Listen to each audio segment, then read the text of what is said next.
The room was designed to make people lower their voices. That was the first thing anyone noticed when they walked into the Copper Willow. The ceilings were high but not echoing. The lighting was dim but intentional, angled so faces glowed while corners stayed hidden. The kind of place where even laughter seemed edited before it escaped your mouth. Outside, the San Francisco Bay rolled quietly against the docks, dark water catching ribbons of reflected light from passing ferries. Inside, the restaurant smelled faintly of cedar, citrus peel, and something buttery that never quite named itself.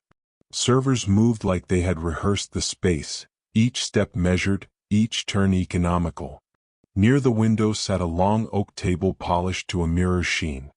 8 people occupied it, all dressed in variations of expensive restraint.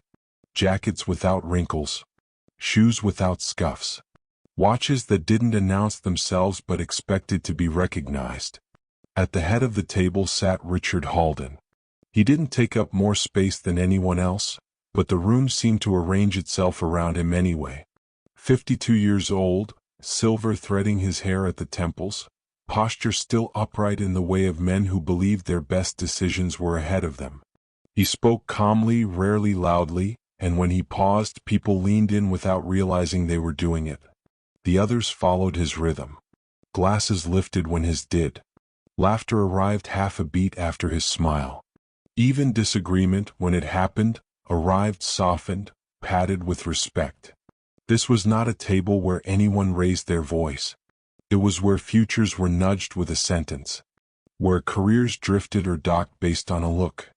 A server passed by with a tray of wine, the soft clink of glass against glass cutting briefly through the low hum of conversation. The sound carried, then disappeared, swallowed by the room. Richard listened as one of the men beside him spoke about market sentiment.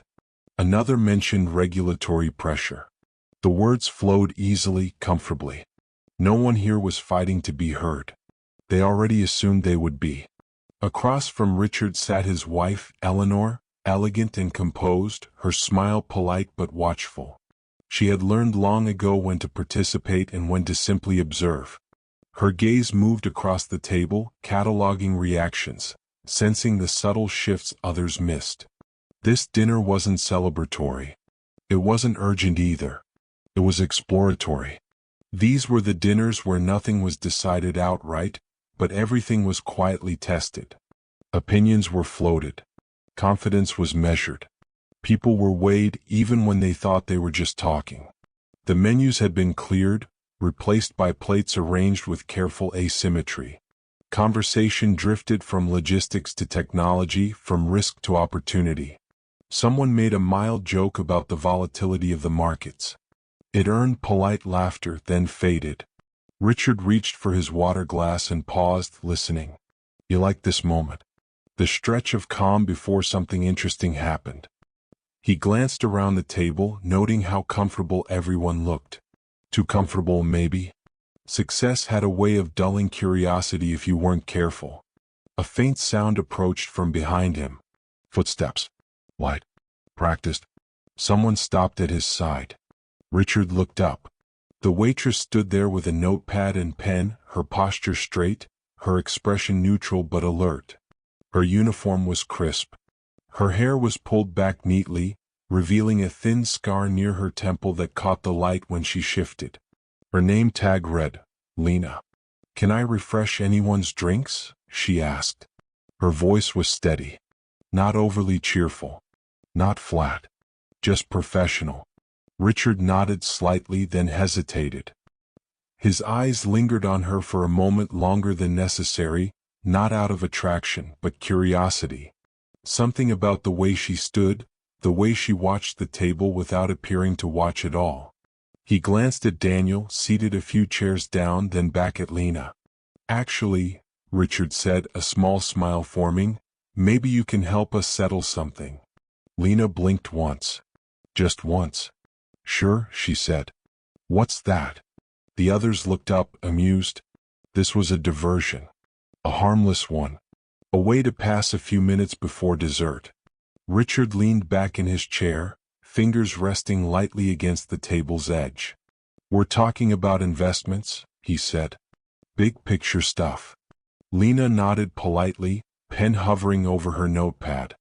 And I'm curious, Richard continued, what someone without skin in the game would think. The room shifted. Just slightly. Daniel smiled, already entertained. Eleanor tilted her head, interest sharpening. If you had a few $1,000,000 to invest, Richard said, where would you put it? Lena didn't answer right away. The bay lights flickered outside the window, and somewhere in the restaurant, a glass clinked softly. For a brief moment, it felt like the entire room was waiting to see what she would do next. And if you're the kind of person who enjoys moments like this, the quiet ones before everything changes, this might be a good time to stay close. Sometimes the smallest questions open doors no one expects. Lena drew a breath. Then she spoke. And the answer she was about to give would make everyone at that table wish they'd never asked. They looked like people who had already won. That was the easiest way to describe the group gathered around the oak table. Not loud winners. Not flashy ones. These were people who had learned that real power didn't need to announce itself. It simply expected cooperation. Daniel sat 2 seats away from Richard, relaxed in a way that suggested long familiarity with rooms like this. His jacket was draped over the back of his chair, his sleeves rolled just enough to look casual without crossing into sloppy. He spoke often, confidently, and just loudly enough to keep attention without demanding it. Across from him sat a founder whose company had been pre-revenue for 3 years but somehow never lacked funding. He nodded a little too eagerly whenever Richard spoke. His smile came quickly and stayed a bit too long. He laughed at jokes before they fully landed, as if afraid silence might cost him something. Next to him, a private equity analyst listened more than he talked. He had the posture of someone constantly measuring angles. Elbows tucked in, chin slightly down. When he did speak, his words were clipped and precise, as though anything unnecessary had already been edited out in his head. Eleanor watched all of them. She rarely interrupted, but she noticed everything. The way Daniel leaned forward when he wanted to steer the conversation. The way the founder's confidence wavered when Richard checked his phone mid-sentence. The subtle relief that passed over the table whenever Richard nodded, even once.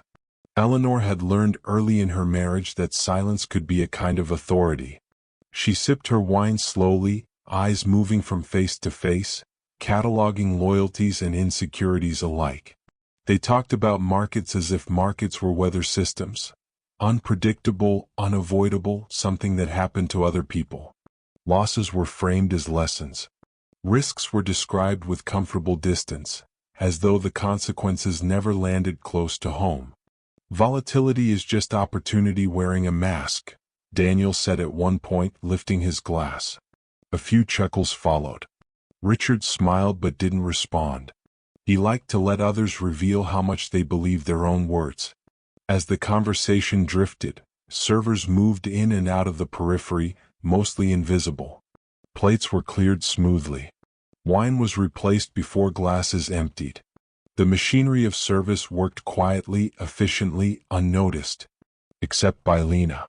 From her station near the bar, she observed the table without staring. She caught fragments of conversation as she passed, phrases like runway, exposure, regulatory cushion. Words she recognized. Words she hadn't heard spoken casually in years. She noticed how often they used we when discussing outcomes and they when discussing consequences. When she approached again, it was with a practiced ease, her steps measured, her expression neutral. "Can I clear these?" she asked, gesturing to the plates. Richard nodded absently. His attention was elsewhere, following a thread of thought sparked by Daniel's earlier comment.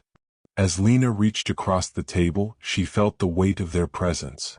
Not hostility. Something more subtle.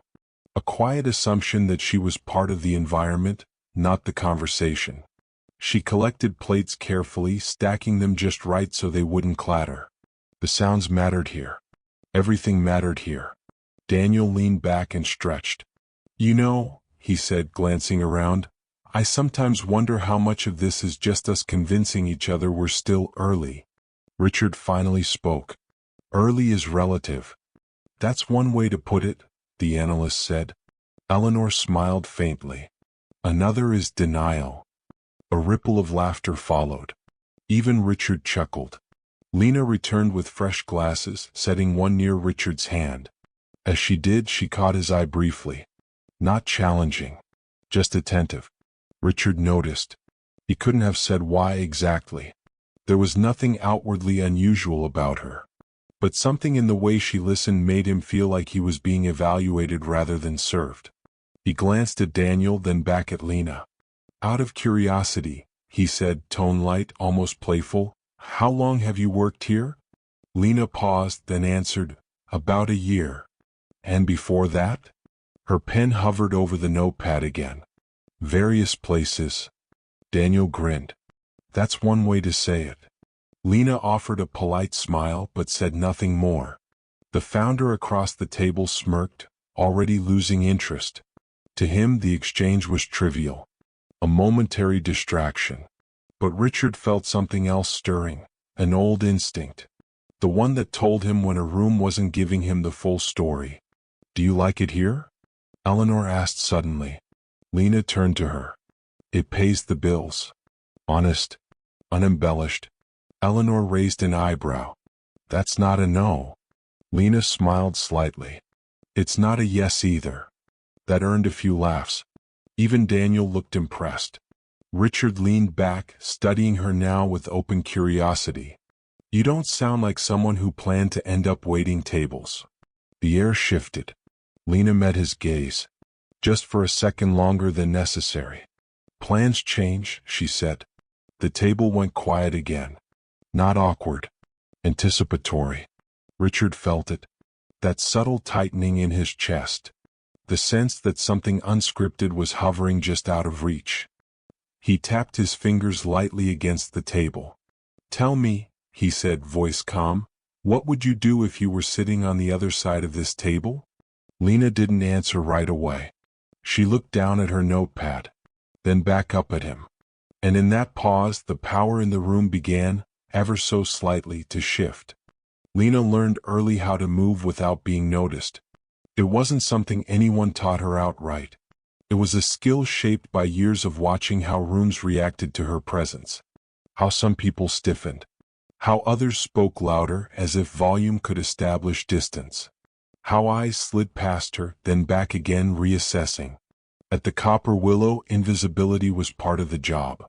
She adjusted to the rhythm quickly when she first started. The way wealthy diners spoke as though the world existed to respond to their schedules. The way requests were phrased as suggestions but carried the weight of expectation. She learned to anticipate needs before they were voiced, not because it impressed anyone, but because it reduced friction. Less friction meant fewer problems. She kept her hair neat and her expression neutral. She chose shoes that didn't squeak against the floor. She memorized the layout of the room so well she could walk it in the dark if she had to. From the outside, she looked like any other server doing her job. Inside, her mind was rarely still. She noticed patterns. Not just orders and preferences, but behaviors. Who dominated conversations. Who deferred. Who pretended to listen while waiting for their turn to speak. She noticed who tipped generously to be seen as generous, and who tipped the bare minimum because they assumed service was owed. The table by the window had caught her attention early in the evening. Not because of the money. That was obvious anywhere in the room. But because of the way the others oriented themselves toward the man at the head of the table without acknowledging they were doing it. It reminded her of meetings she used to sit in years ago, when people waited for approval disguised as discussion. She recognized the posture. The pauses. The careful disagreement that wasn't really disagreement at all. As she moved between tables, refilling glasses and clearing plates, she picked up fragments of their conversation. Words floated toward her like static. Supply chains. Risk tolerance. Burn rate. She almost laughed at that one.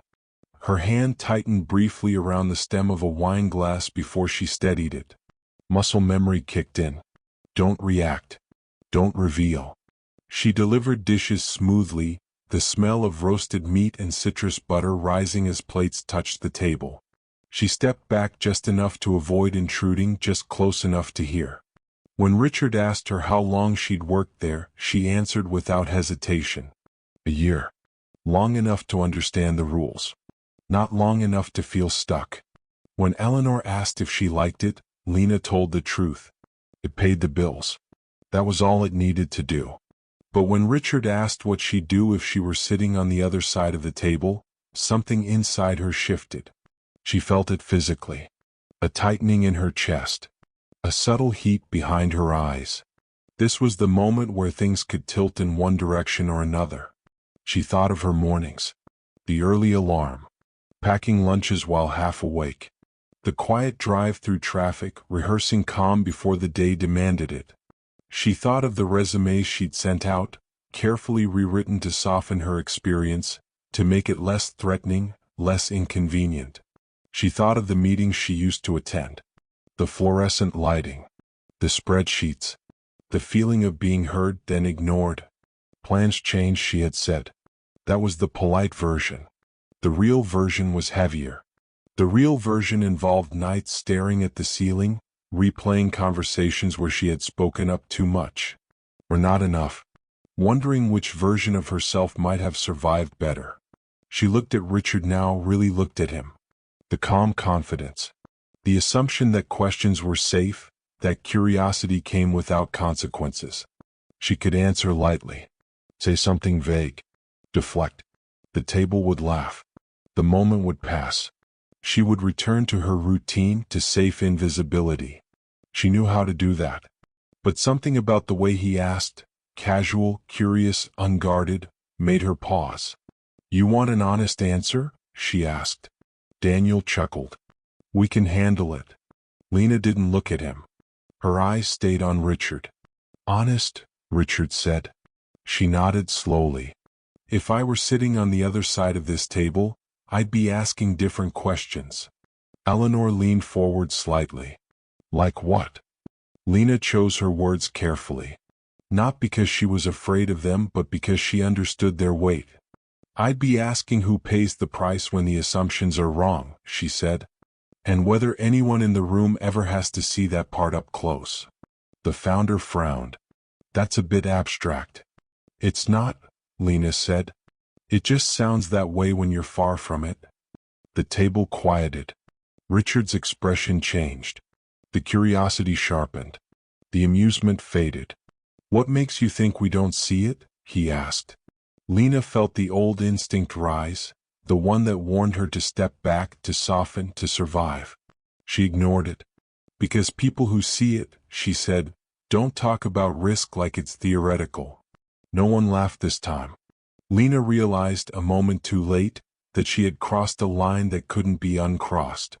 Not because of what she said, but because of how directly she said it. Richard leaned back in his chair, studying her like a puzzle he hadn't expected to encounter tonight. And you see it? He asked. Lena held his gaze. Yes, she said. The silence that followed wasn't uncomfortable. It was charged. And somewhere beneath the polished wood and soft lighting, something long buried had just been disturbed. The question wasn't meant to linger. That much was clear from the way Daniel leaned back in his chair afterward, stretching his arms as if the moment had already passed. In rooms like this, questions were usually tools, used then discarded. Meant to entertain, not disrupt. But Lena's answer refused to disappear. The table had gone quiet in a way that felt different from before. Not the polite silence that followed a good joke or a thoughtful comment. This was sharper. Alert. Like a room sensing a draft where none should exist. Richard was the first to break it. You sound like you've spent time close to those consequences, he said, his tone even, almost conversational. But his eyes stayed fixed on Lena's face, searching. She felt the attention settle on her fully now. Not as background. Not as service. As presence. I have, Lena replied. Daniel smiled, though there was a flicker of something else behind it. That's a pretty strong opinion for someone carrying a notepad. A few soft chuckles followed. Habitual. Defensive. Lena didn't rise to it. She'd heard worse, often wrapped in better manners. I didn't say it was an opinion, she said. I said it was experience. The private equity analyst straightened slightly. Doing what exactly? Lena hesitated. Just long enough for the room to notice. Richard leaned forward a fraction. You don't have to answer that. She appreciated the offer. She really did. But the truth was, the moment for retreat had already passed. I used to work in healthcare procurement, she said. Supply chains. Vendor contracts. Systems. The word systems landed heavier than the rest. The founder frowned openly now. You mean admin work? Lena turned toward him, her expression calm. I mean the part that decides whether hospitals get what they need when they need it. That shut him up. Eleanor studied Lena with renewed interest. That's not common, she said carefully. Most people don't leave that kind of work willingly. I didn't, Lena replied. Daniel laughed lightly. So what happened? Burnout. Lena felt the familiar tightening in her chest. The old anger carefully packed away. No, she said. Conflict. Richard tilted his head. With who? With people who believed efficiency looked better on paper than in practice, Lena answered. And with consultants who had never set foot inside the places their models affected. Richard felt a faint ripple of recognition, though he couldn't place it yet. The analyst cleared his throat. Which system were you working in?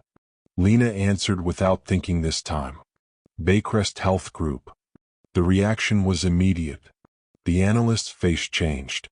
Not dramatically, but enough. That's interesting, he said slowly. Lena noticed. Why? Because Baycrest shut down its internal procurement team years ago, he said. After the breach. The word hit the table like a dropped utensil. Eleanor looked from one face to another. What breach? Daniel waved a hand. Old news. Data leak. Vendor pricing. It wasn't a leak, Lena said. Every head turned toward her. It was theft, she continued. And it was preventable. Richard's pulse ticked up. How would you know that? Lena met his eyes. Because I found the vulnerability months before it happened. Silence thickened. You're saying you warned them, Richard said. Yes. And they ignored you. They documented my concern, Lena said. Then buried it under recommendations that sounded better to investors. Daniel shifted uncomfortably. That's a serious claim. So was the fallout, Lena replied. Richard felt something cold slide into place in his memory. A meeting. A report. A decision justified as cost-saving. Who were the consultants? Eleanor asked quietly. Lena didn't answer right away. She looked down at her notepad. Then back up. Your firm, she said to Richard. Halden Systems. The name echoed. Richard's mouth went dry. That's not possible, Daniel said quickly. It is, Lena replied. I still have the emails. Richard stared at her, his mind racing backward through years of decisions, cases, settlements he had signed off on without reading too closely. You were terminated, he said slowly. Not a question. Yes, Lena said. For performance issues. The analyst exhaled sharply. Eleanor's hand tightened around her glass. And now you're here, Daniel said. Waiting tables. I needed work, Lena said. And stability. Richard leaned back, trying to regain control of the room. So why bring this up now? Lena's gaze didn't waver. Because you asked me where I'd invest, she said.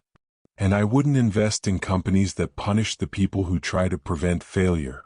The room felt smaller. Heavier. Richard looked at her, really looked at her, and for the first time that night he wasn't sure whether he was the one asking questions anymore. And that uncertainty, unfamiliar and unwelcome, settled deep in his chest, refusing to leave. The laughter never came back.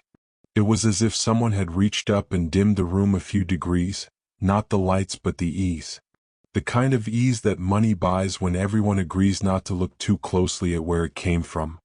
Richard felt it first in his shoulders. A tension he hadn't carried into the restaurant with him. He adjusted in his chair, the leather creaking softly beneath his weight. "You have to understand how this sounds," Daniel said, forcing a smile that didn't quite reach his eyes. "You're making a lot of claims in a room full of people who've seen a lot of stories." Lena nodded once. "I get that." "Then why push it?" the founder asked. "What's the point?" Lena considered him for a moment. "The point is usually where people stop listening." Eleanor let out a soft breath. "That's not fair." "Maybe not," Lena said. "But it's familiar." Richard raised a hand slightly. Not to silence her. To slow the room. "Let's rewind," he said. "You say you identified a vulnerability. You say you reported it. And you say it was ignored." "Yes." "And after the breach, the company restructured," he continued. "Teams were cut. Roles eliminated." "Yes." Richard nodded slowly as if laying puzzle pieces on a table. "That doesn't automatically mean wrongdoing." Lena's mouth tightened, not in anger but restraint. "It doesn't," she agreed. "It means priorities." Daniel scoffed. "Everyone has priorities." "So do consequences," Lena said. The analyst leaned forward. "If you had documentation, why didn't you escalate?" "I did," Lena replied. "Internally. Externally. Every path that was available without destroying my life." Eleanor frowned. "And what happened?" Lena looked down at the polished wood, seeing something else entirely. "I was advised to stop asking questions.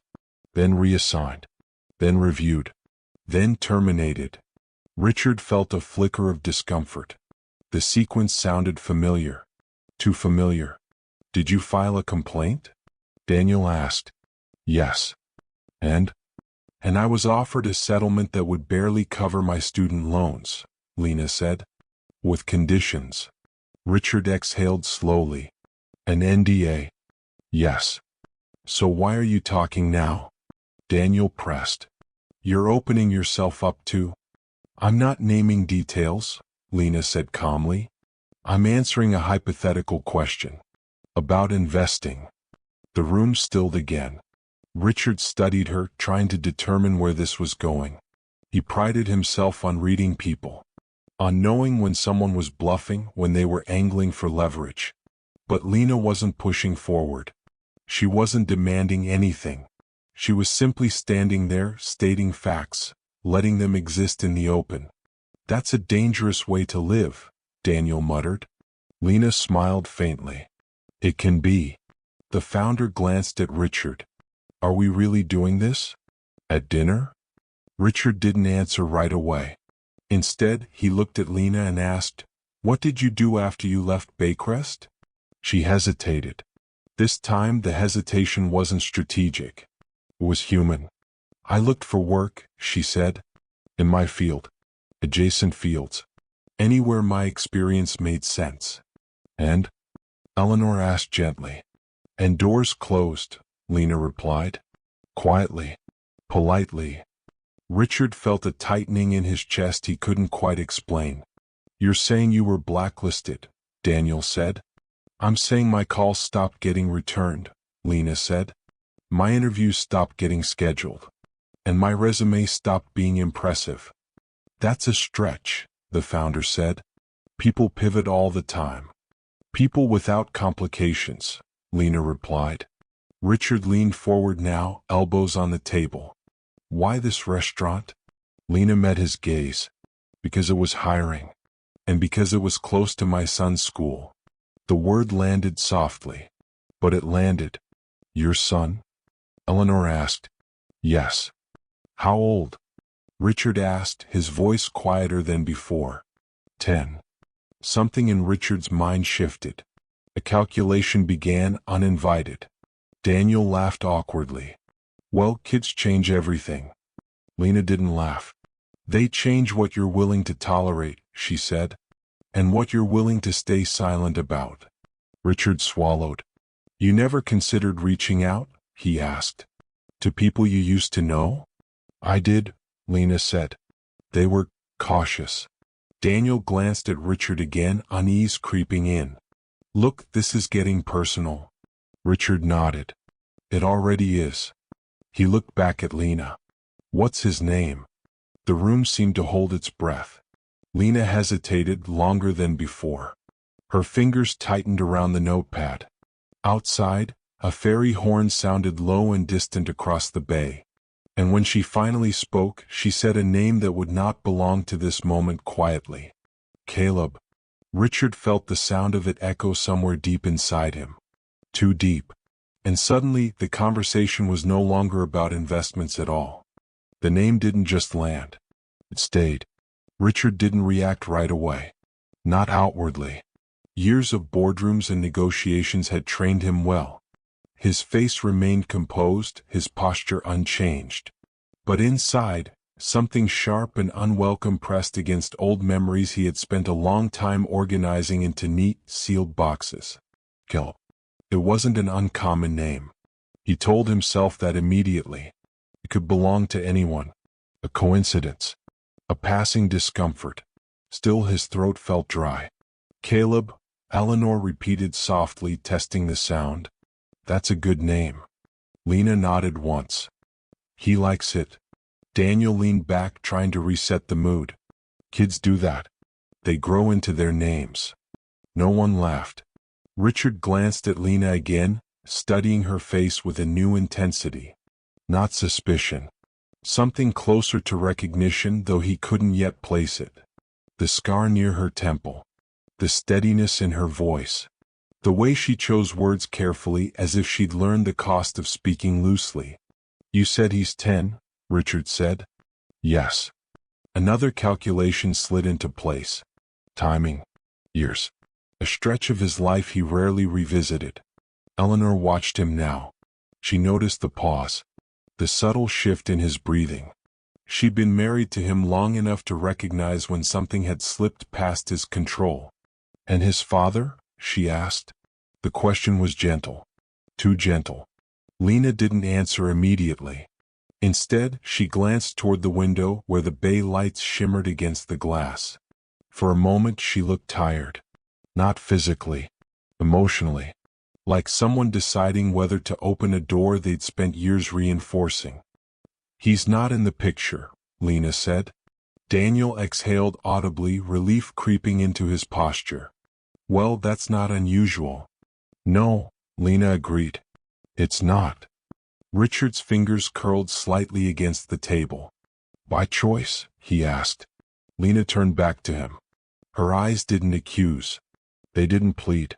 They simply held. By circumstance, she said. The answer settled uneasily. Eleanor set her glass down. This doesn't feel like dinner conversation anymore. Daniel nodded quickly. Exactly. Maybe we should. I disagree, Richard said, surprising himself with the firmness of his tone. Everyone looked at him. This started as a question, he continued. And I don't like unfinished ones. Lena's gaze sharpened. Some questions don't have clean answers. Then we sit with the mess, Richard replied. The analyst shifted in his seat, clearly uncomfortable. Richard, with all due respect, this is veering into territory that. That what? Richard cut in. Makes us uncomfortable? Silence. Lena felt something loosen in her chest. Not relief. Permission. She hadn't come here planning this. She hadn't imagined standing under the soft lights of an expensive restaurant, unraveling pieces of her life for people who could erase her with a phone call. But here she was. You asked me earlier why I brought this up, she said quietly. I didn't. Not really. You kept asking. Daniel frowned. That's not fair. It's accurate, Lena replied. Richard leaned back slowly, eyes never leaving her. When did you work at Baycrest? He asked. From 2012 to 2018. The timeline slammed into him with force. He remembered that period. Late nights. Expansion. A consulting engagement he barely thought about afterward. A woman who had challenged him once years ago in a way that irritated him more than it should have. He pushed the memory away. "And you were terminated shortly after the breach?" he asked. "Yes." "Then you disappeared," Daniel said. "From the industry." Lena nodded. "That's one way to describe it." Eleanor studied Lena closely now. Not with curiosity. With something closer to empathy. "And during that time," Eleanor asked, "you were raising a child?" "Yes." "Alone?" Lena didn't hesitate. "Yes." The word carried weight. "Years of it." Richard felt his chest tighten again. He stood suddenly, needing air, space, movement. His chair scraped softly against the floor, the sound louder than it should have been. "Excuse me," he said. He stepped away from the table and walked toward the window, staring out at the water without really seeing it. His reflection stared back at him faintly in the glass. Older. Less certain. Daniel leaned toward Lena. "You have to understand what you're implying." "I understand exactly what I'm implying," Lena said. Eleanor remained seated, hands folded. "Richard," she called softly. He didn't turn. Lena watched his back, heart pounding now. She hadn't planned to say more. But she also hadn't planned to be asked this many times. "When did you find out you were pregnant?" Eleanor asked. Lena's voice dropped. "A few weeks after I left." Richard's breath caught. The room felt too quiet. Too exposed. Lena swallowed. "I didn't tell anyone because I didn't think it would matter." Richard turned slowly. "Why wouldn't it matter?" he asked. Lena met his eyes, and for the first time that night something flickered there. Not anger. Not accusation. Certainty. "Because the person who mattered most," she said, "had already made it clear he didn't want complications." The words hung between them. And Richard Halden realized, with a cold clarity that made his stomach drop, that this conversation was no longer skirting the past. It was walking straight toward it. The air at the table felt thinner now, as if someone had cracked a window in the middle of the room. Richard remained standing, one hand braced lightly against the glass. Outside, the bay moved on without him, dark and indifferent. Inside, every person at the table waited for him to speak, or for Lena to say something that would let everyone pretend this had gone too far and needed to be pulled back. Neither happened. Instead, Daniel cleared his throat. "This is a lot," he said, attempting a laugh that never arrived. "Maybe we should all take a breath." "No," Richard said quietly, still facing the window. "Let's not." Eleanor stiffened. She recognized that tone. It was the one he used when he'd decided something internally and hadn't yet figured out how to say it without losing ground. He turned back to the table slowly. "Lena," he said, choosing her name deliberately, "you're suggesting that I was that person." Lena didn't rush to answer. She placed the notepad flat against her palm, grounding herself. "I'm not suggesting anything," she said. "I'm responding to what you asked." Daniel leaned forward, palms spread. "Come on. You can't just drop something like this and expect." "I didn't drop it," Lena said, her voice calm but firmer now. "You kept pulling." The analyst rubbed his temple. "Richard, this is getting dangerous." "Why?" Richard asked. "Because it's uncomfortable?" "Because it's unverifiable," Daniel said. "Because it's inappropriate. Because it threatens a version of events you're used to," Lena finished. Silence fell again, heavier than before. Richard felt his pulse in his ears. He searched his memory not for proof but for feeling. A woman who had pushed back. A disagreement that had ended badly. A moment when he decided it was easier to move on than to stay involved.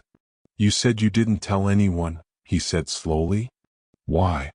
Lena's eyes flicked to Eleanor, then back to him. "Because I'd already learned what happened to people who complicated your life." Eleanor inhaled sharply. "That's not fair." "It's not meant to be," Lena replied. "It's meant to be accurate." Richard felt something twist in his chest. "If you believed I was the father," he said, "why didn't you come to me?" "I did," Lena said. The word landed hard. Daniel blinked. You did? Yes, Lena said. I reached out. Through the only channel I had. Richard shook his head slowly. I don't remember that. I'm sure you don't, Lena replied. Eleanor looked between them. What does that mean? It means, Lena said, that my message never reached him. Richard turned to Daniel. Did we have a filter for personal communications? Daniel hesitated. Too long. We had systems in place, he said carefully. For security. For efficiency. For control, Lena said. Richard felt a flash of anger. Are you saying my staff intercepted something like that? I'm saying, Lena replied, that I sent an email. I received a response. And that response was not written by you. Daniel stood abruptly. This is absurd. Eleanor looked up at him sharply. Sit down. Daniel froze, then slowly returned to his chair. Richard's mind raced. He could picture the message now or the idea of it. Something flagged. Something filtered. Something handled without him ever knowing. What did the response say? Richard asked. Lena's voice softened, but only slightly. That my claim was unsubstantiated. That any further contact would be considered harassment. And that legal action would follow. Eleanor's hand flew to her mouth. Richard felt a wave of nausea. That doesn't sound like something I would authorize. But it sounds like something your world would, Lena said. The founder shifted uncomfortably. This is turning into an accusation. It's turning into clarity, Lena replied. Richard sat down slowly, the weight of the chair suddenly unfamiliar. Do you still have the email? Lena nodded. Yes. Daniel shot to his feet again. Absolutely not. You cannot.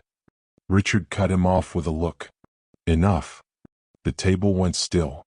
Lena, Richard said, voice low, what do you want? She met his gaze. I want you to understand why I wouldn't invest in your future. That's not an answer, Daniel snapped. It is, she said. You're just not used to it. Eleanor leaned forward. Is your son here tonight? Lena shook her head.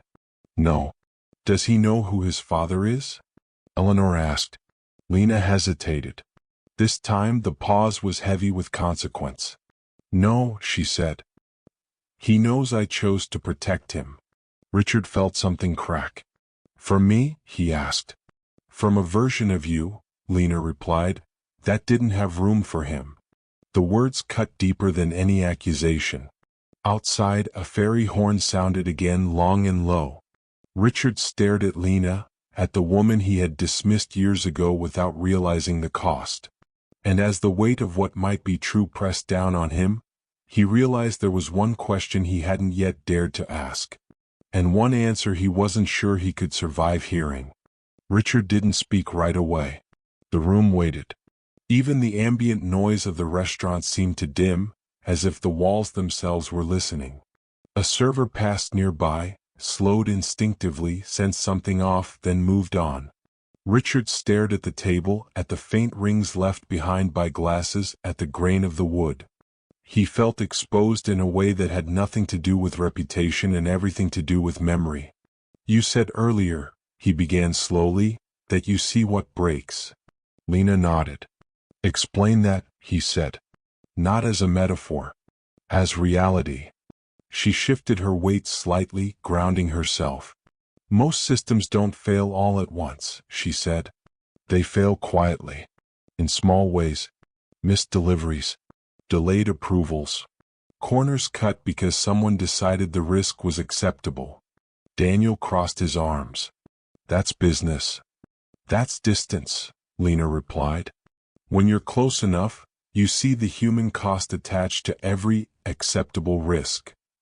The analyst frowned. You're still talking in abstractions. Lena turned toward him. No. I'm talking about nurses rationing supplies because software misjudged demand. About administrators apologizing to families for delays that never should have happened. Richard felt a knot tighten in his chest. And you tried to fix that? Yes. Lena said. I built alternative models. I flagged blind spots. I argued for redundancy where others saw waste. Daniel snorted. Redundancy kills margins. And saves lives, Lena said calmly. Eleanor inhaled slowly. So you were labeled difficult. Lena's lips curved faintly. That's a polite word for it. Richard leaned forward. Why didn't you just leave earlier? Lena met his gaze. Because I believed the system could change. And because walking away doesn't absolve you from what you know. The word struck something deep. Richard remembered saying something similar once, long ago, before scale and distance had softened his edges. And now, he asked. Now I know better, Lena said. Systems don't change unless the people who benefit from them feel uncomfortable. Daniel shook his head. This is turning into a sermon. No, Lena said. It's a warning. Richard raised an eyebrow. About what? About what happens when people confuse success with immunity, she replied. The founder laughed nervously. So what? We're all villains now. Lena looked at him. No. But you're not neutral either. The word hung there. Neutral. Richard leaned back, processing. You still haven't answered my original question, he said. Where would you invest? Lena didn't hesitate this time. In accountability. Daniel scoffed. That's not an asset class. It should be, Lena replied. Companies that can survive scrutiny. Leaders who don't disappear when things get complicated. Eleanor studied Richard closely. She could see the conflict playing out behind his eyes. The instinct to defend. The pull to understand. And if accountability costs growth? Eleanor asked. Lena shrugged. Then growth wasn't sustainable. Richard let out a quiet breath. You're asking people like us to give up advantage. I'm asking you to earn it, Lena said. Silence followed. Richard felt something unfamiliar settle in his chest. Not guilt. Not yet. Responsibility. You said earlier, he said, that you're here because this place is close to your son's school. Yes. Why does that matter? Daniel asked. Because proximity matters, Lena replied. Being present. Being reachable. It's the opposite of how most powerful people operate. Richard winced slightly. You think distance protects you, Lena continued. But it just delays the moment when consequences catch up. The analyst checked his watch, uneasy. Richard, we're veering far from the purpose of this dinner. Richard nodded slowly. Maybe the purpose changed. Daniel stared at him. What does that mean? Richard didn't answer right away. He looked at Lena again. If what you're saying is true, he said, then I've built something on blind spots. Lena held his gaze. Most people do. And if I wanted to see them? He asked. Daniel stiffened. Richard. What would that require? Richard pressed. Lena's expression softened just a fraction. It would require listening to people you've trained yourself to overlook. The words cut clean. Eleanor reached for Richard's hand under the table, her touch grounding, cautious. And your son, Richard said quietly. Does he ask questions? Lena's jaw tightened. All the time. About his father? Yes. The room felt heavy again. What do you tell him? Eleanor asked. Lena swallowed. That some people are missing not because they don't exist, but because they're afraid of what showing up might demand. Richard closed his eyes briefly. When he opened them, something had shifted. The calm certainty he carried so easily earlier in the evening was gone, replaced by something rawer. Lena, he said, voice low, if I asked to see him? The sentence trailed off. She didn't answer right away. Instead, she looked at him with a mixture of resolve and caution. That wouldn't be a small thing, she said. I know, Richard replied. Lena shook her head slowly. I don't think you do. And in that moment, Richard realized the next question he asked might change far more than the outcome of a dinner conversation. It might change the shape of a life he had never known he was part of. Richard didn't sleep that night. The city outside his penthouse window pulsed with its usual confidence. Headlights slid along the streets below like veins of light. Somewhere far beneath him, people laughed, argued, hurried home. Life went on, unaware that a single question, unfinished, unanswered, had lodged itself in his chest. If I asked to see him? He replayed Lena's face when he'd said it. Not anger. Not fear. Something worse. Measured restraint, like someone standing between a child and an open flame. I don't think you do. Richard poured himself a glass of water, hand steady but mind restless. He had negotiated hostile takeovers with less internal resistance than this. This wasn't about money. This wasn't about image. This was about a door he'd sealed years ago and convinced himself didn't exist. He hadn't told Eleanor everything. Not yet. She'd sensed the shift, though. She always did. When morning came, it arrived without ceremony. Richard showered, dressed, moved through routine like muscle memory. But underneath it all, something hummed. A quiet urgency. At the office, Daniel was already waiting. You were quiet after dinner, Daniel said, closing the door behind him. That's not like you. Richard didn't look up from his tablet. Neither is meeting someone who makes me question 30 years of decisions. Daniel exhaled sharply. You're letting her get under your skin. She's already there, Richard replied. Daniel frowned. We're talking about a former employee who left under complicated circumstances. Whose circumstances? Richard asked. Daniel paused. The company's. Exactly. Daniel leaned forward. You're not thinking of reopening this, are you? Richard finally looked up. What does this mean to you? You know what I mean, Daniel said. Past liabilities.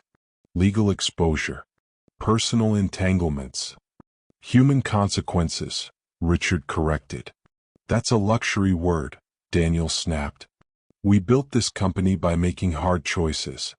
Richard stood, walked to the window, looked down at the city again. So did I, he said quietly. I'm just not sure they were the right ones. Daniel's voice softened, cautious now. Richard, you can't undo everything. No, Richard said.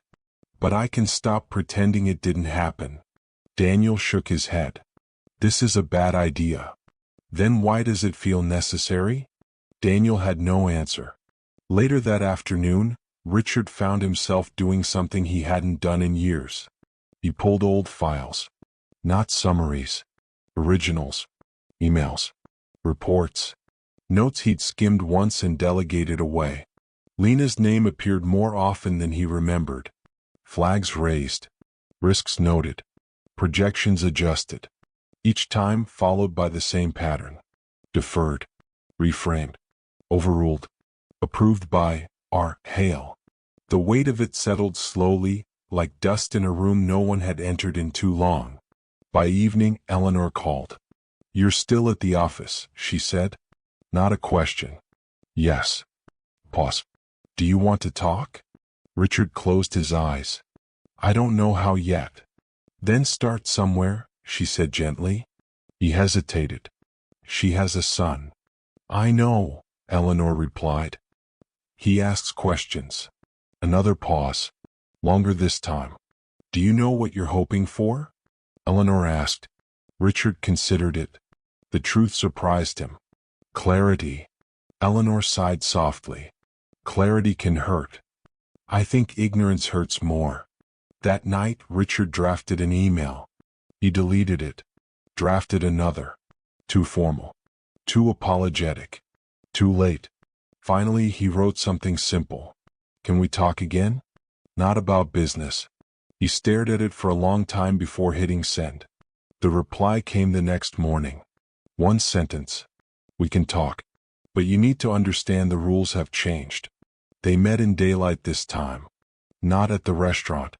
At a quiet park near Lena's son's school. Children's laughter drifted through the air, light and careless. It felt intentional. Grounded. Lena arrived on time. Casual clothes. No armor. Richard stood when she approached. Thank you for meeting me. This isn't a favor, she said.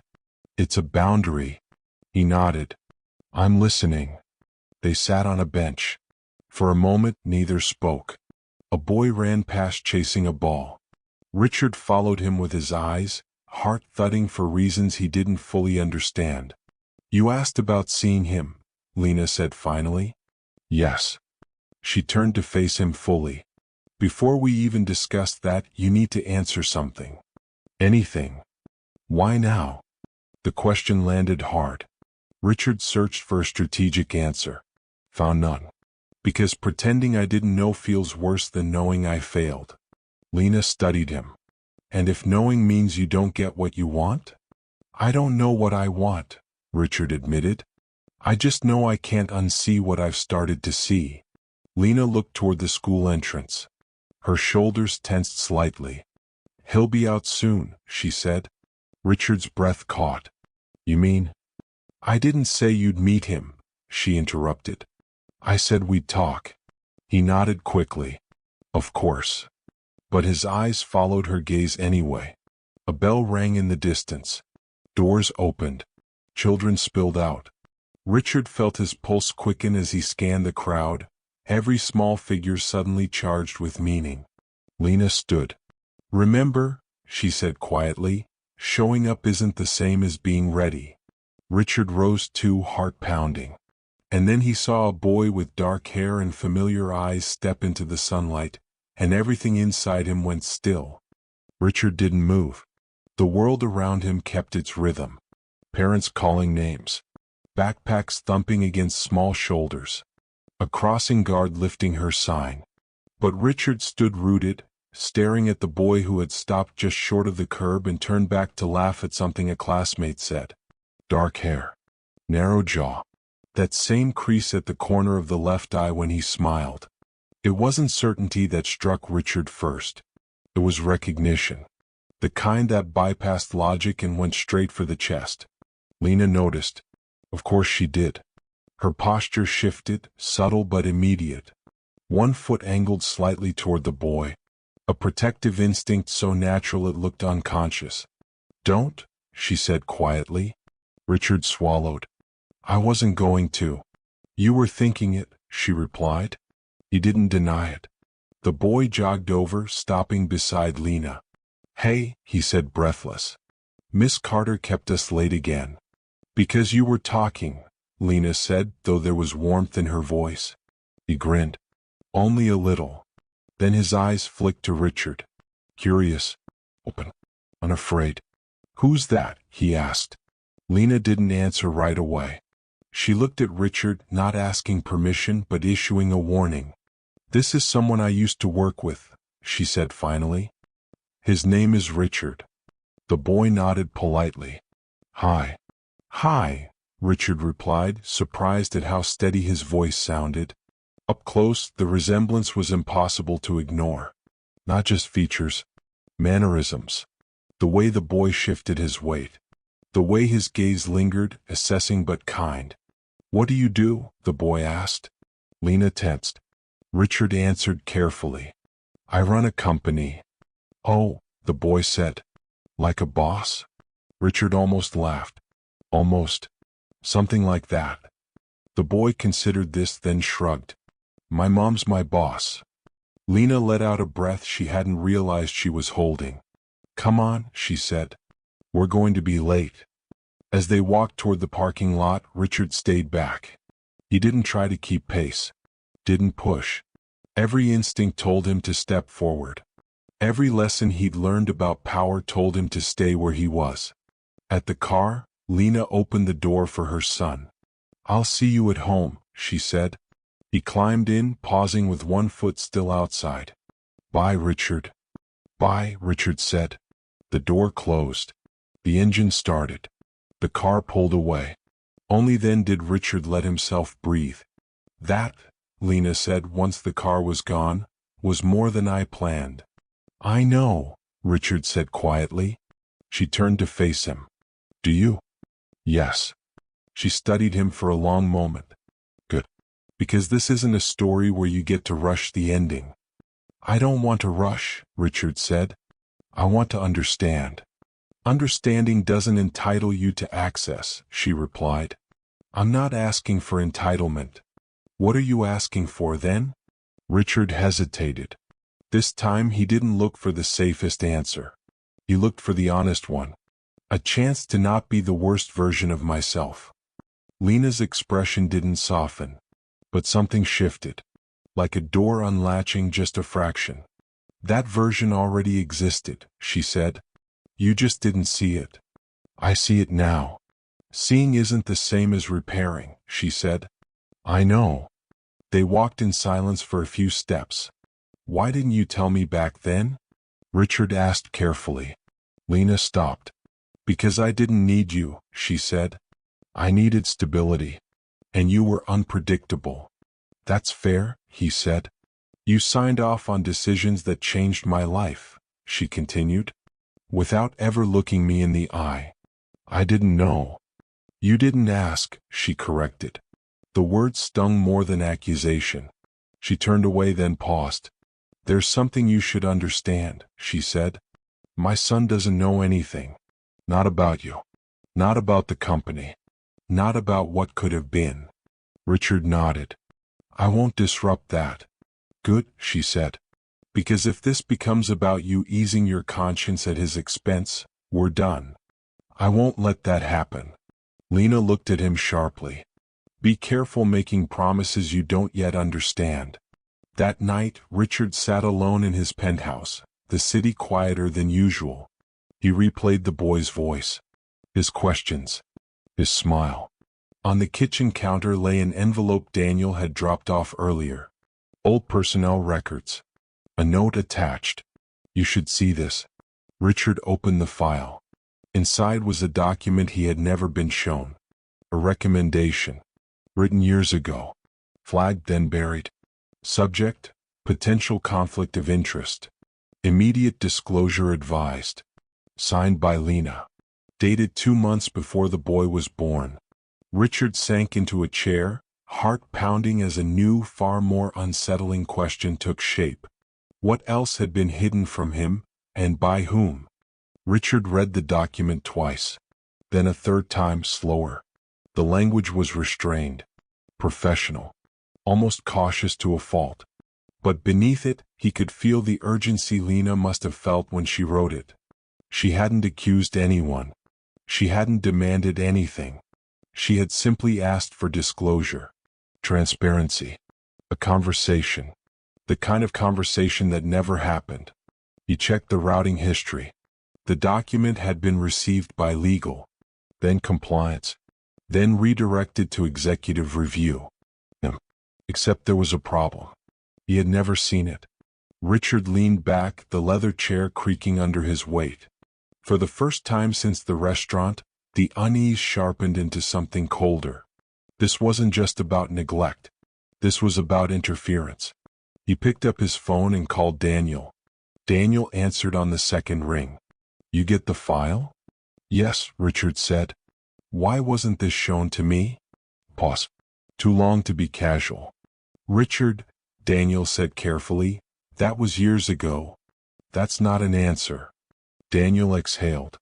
At the time, legal advised that it didn't require escalation. Legal doesn't decide what I see, Richard said. You do. Another pause. We were protecting you. From what? From complication. Richard's jaw tightened. You mean liability? You were in the middle of an expansion, Daniel said. Any suggestion of personal involvement would have been destabilizing. So you decided for me? Yes, Daniel said quietly. I did. Richard felt something settle in his chest. Not anger. Disappointment. The kind that arrives when a truth finally catches up to its shadow. How many other things did you decide for me? Richard asked. Daniel didn't answer. That silence, Richard said, is worse than anything you could say. Richard. I need everything, Richard interrupted. Every email. Every memo. Every decision that involved Lena, her role, her departure. That's going to open doors you can't close. They're already open, Richard said. I'm just finally looking through them. He ended the call before Daniel could respond. The next day, Richard took a step he'd avoided for years. He visited the old building. The annex had been sold, renovated into sleek co-working space. Glass walls. Exposed brick. Nothing left of the cramped offices where Lena had worked long hours while pregnant, balancing spreadsheets and nausea in equal measure. He stood in the lobby longer than necessary, remembering nothing specific and everything at once. A woman at the front desk looked up. "Can I help you?" "No," Richard said. "I just needed to see something." He left before she could ask more. That evening Lena called. "I heard you pulled records," she said. "I didn't know you still had access to that information," Richard replied. "I don't," she said. "But people talk." He waited. "You found it," she said. Not a question. "Yes." "And now?" Lena asked. Richard chose his words carefully. "Now I'm trying to understand why I never saw it." "You really didn't?" she asked. "No." The line was quiet. When she spoke again, her voice was steadier but softer. "Then someone made that choice for you." "Yes." She sighed. "That doesn't surprise me." "It surprises me," Richard said. "And it changes things." "How?" she asked. "It means my failure wasn't just absence," he said. "It was permission." Lena was quiet again. When she spoke, there was a weight behind it. "You don't get credit for realizing that now." "I'm not asking for credit," Richard said. "I'm asking what comes next." "That depends," Lena replied, "on whether you're prepared to hear something that won't make you feel better." Richard didn't hesitate. "I am." She hesitated for him. "There were conversations," she said finally. "After I left, people came to me. Quietly." "About what?" "About money," Lena said. "About arrangements. About what would make things easier for everyone." Richard closed his eyes. "I said no," she continued. "Not because I didn't need it, but because it came with conditions." "What kind of conditions?" Richard asked, though he already sensed the answer. "Silence," Lena said. "Distance. No future complications." "And you walked away," Richard said. "I chose my son," she replied. "Every time." Richard felt the room tilt slightly. "They tried to buy you out." "Yes." "And you refused." "Yes." He sat down heavily. "There's something else," Lena said. "Something I didn't tell you yesterday." Richard's pulse quickened. "What?" "The reason I agreed to meet again," she said, "wasn't just for you." Pause. Deliberate. "It was because someone else reached out to me last week," Lena continued. "Someone who knew things they shouldn't have." Richard's voice was barely audible. "Who?" "Someone who's afraid," she said. "And when people like that get afraid, they don't stay quiet for long." The call ended, leaving Richard staring at his phone as a single thought echoed through his mind. This wasn't over. It was just beginning. Richard didn't sleep again. Lena's words echoed in his head, looping without mercy. Someone else reached out. Someone who knew things they shouldn't have. Someone afraid. Fear was familiar to Richard. He had seen it in competitors before buyouts. In board members before votes. Fear made people reckless. Made them talk. By morning, he knew one thing with clarity that cut through the exhaustion. If someone was afraid, it meant the truth was dangerous. He arrived at the office earlier than the cleaning crew. The building felt hollow at that hour. Too quiet. He liked it that way. Silence had a way of forcing honesty. He asked for compliance records first. Not summaries. Originals. Then HR. Then legal. The pattern emerged slowly, like a photograph developing in a darkroom. Lena's departure had been framed as voluntary. A mutual decision. The paperwork was clean. Almost too clean. Someone had worked hard on it. By mid-morning, Daniel walked in unannounced. "You're dismantling old walls," Daniel said. "People are noticing." "Good," Richard replied without looking up. Daniel shut the door. This is getting dangerous. For whom? Richard asked. For everyone, Daniel said. Including you. Richard finally turned. You're worried about exposure. I'm worried about chaos, Daniel snapped. About headlines. About shareholders. I'm worried about the truth, Richard said. We're not the same anymore. Daniel rubbed his temples. You don't understand how fragile this balance is. I understand exactly how it was maintained, Richard replied. By deciding who mattered. Silence filled the room. Daniel lowered his voice. If you keep going, names will surface. I hope they do. You might be one of them, Daniel warned. Richard nodded. I already am. That afternoon, Richard received an email from an unfamiliar address. Subject line, you deserve to know. No greeting. No signature. Attached was a scanned memo. Internal. Confidential. Marked urgent. It detailed a closed-door meeting from years ago. Executives. Legal counsel. A discussion about reputational insulation. And Lena. Specifically, how her continued presence posed unquantifiable personal risk. Richard's name appeared throughout the document. Not as speaker. As justification. Protect the principal. He felt sick. His phone rang. Lena. I think I know who reached out to you, Richard said as soon as he answered. Then you're ahead of me, she replied. I received something, he said. A memo. She was quiet. Then, does it mention a settlement framework? Yes. She exhaled. Then you found the same trail. Why didn't you ever bring this forward? Richard asked gently. I tried, Lena said. I was told it was being handled. By people who decided on my behalf, Richard said bitterly. And mine, she added. A car passed in the background on her end. She was outside. He asked me a question today, she said suddenly. Who? Richard asked, though he knew. My son, she said. He asked why some people get to make rules for others without asking. Richard closed his eyes. What did you say? He asked. I told him that power doesn't always come with wisdom, she replied. And that sometimes good people stay quiet too long. The words landed hard. I don't want to be quiet anymore, Richard said. That's easy to say now, Lena replied. Harder to live with. Tell me what you need, he said. There was a pause. Not hesitation. Calculation.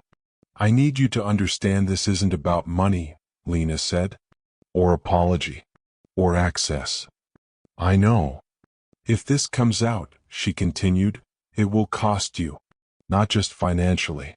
Reputationally. Personally. I'm aware.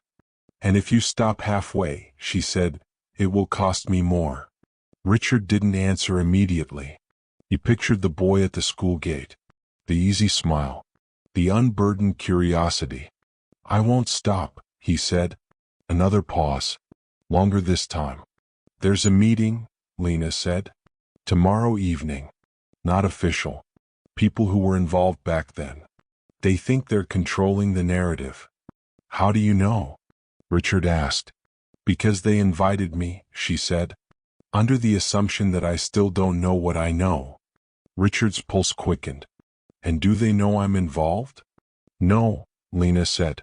They think you're still insulated. Richard let out a slow breath. Then they're wrong. Are you coming? She asked. Yes, he said. But not as their shield. Good, Lena replied. Because once you walk into that room, there's no pretending this is private anymore. The call ended. Richard stared at the city beyond his office window as dusk crept in. Lights flickered on one by one. Somewhere across town, a meeting was being planned under false assumptions.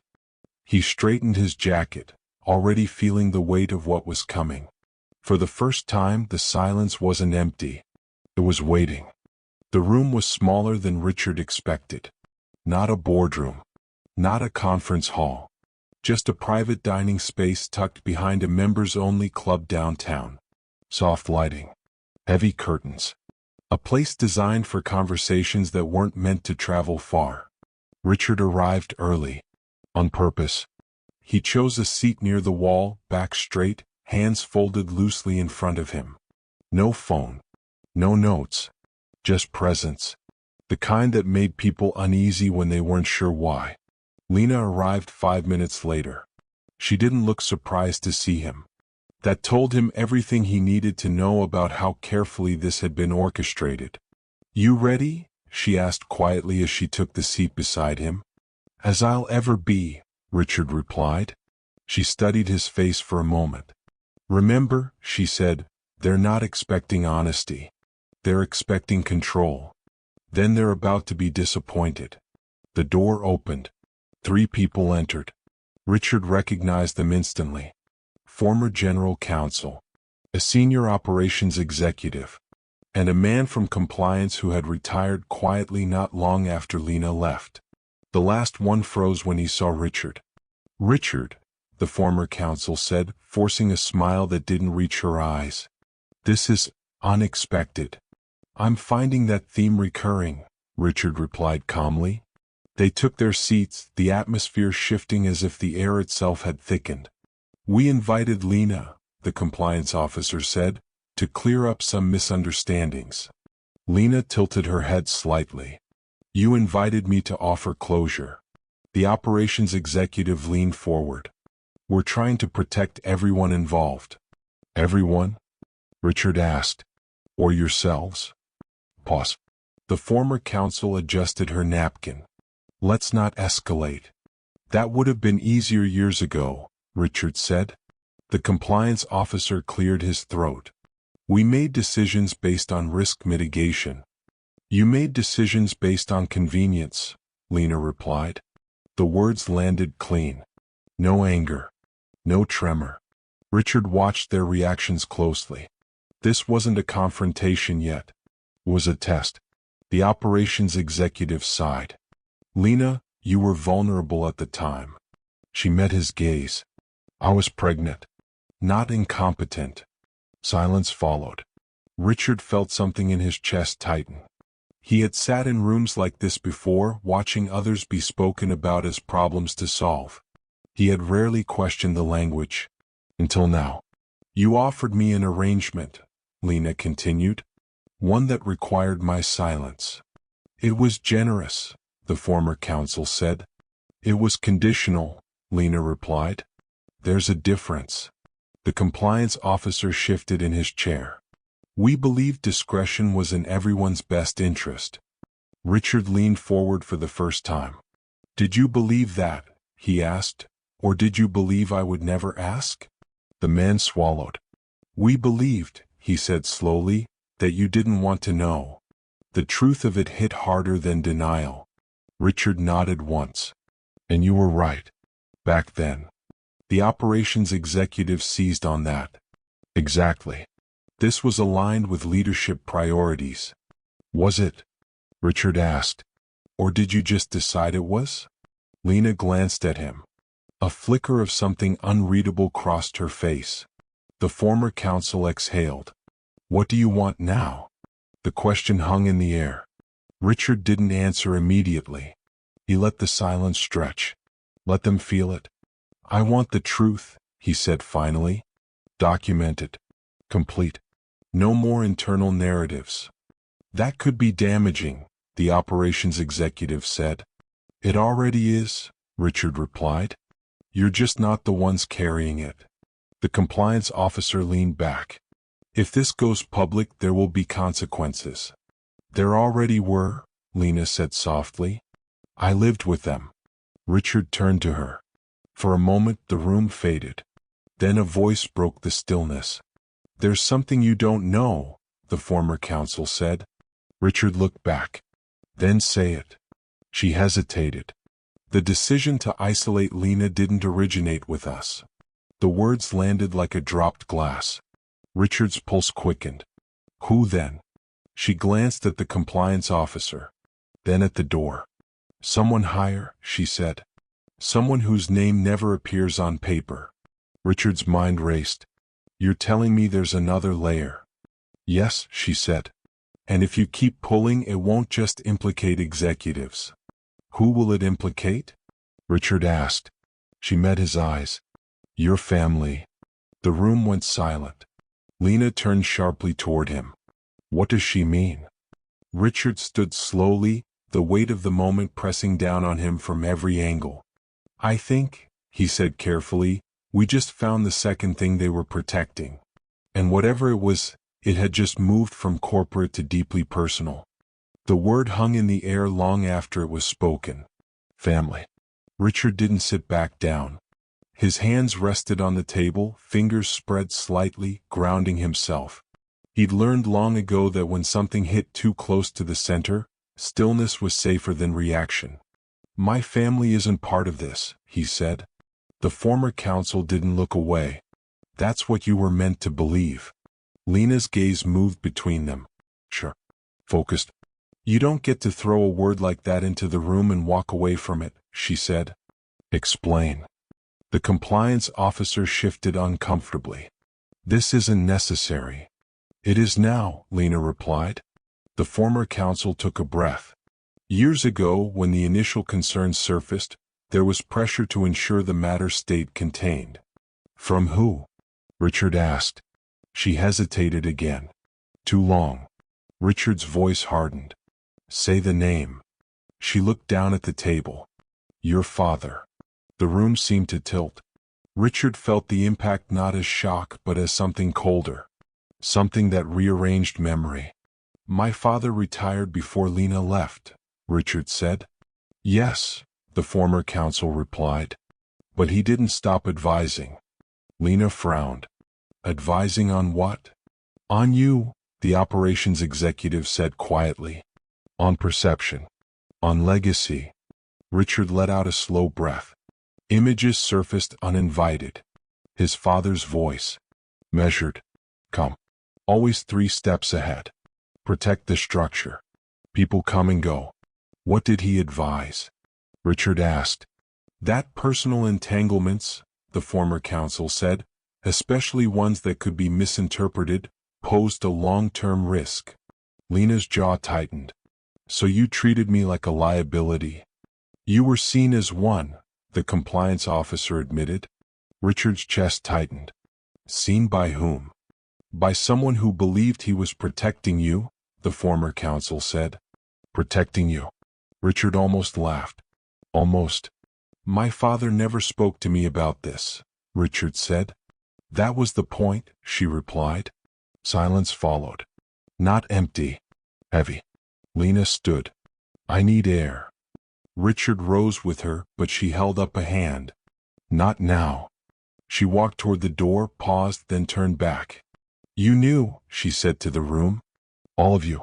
And you let him decide for everyone else. No one argued. Outside, Lena leaned against the brick wall, arms crossed tight. Traffic hummed nearby.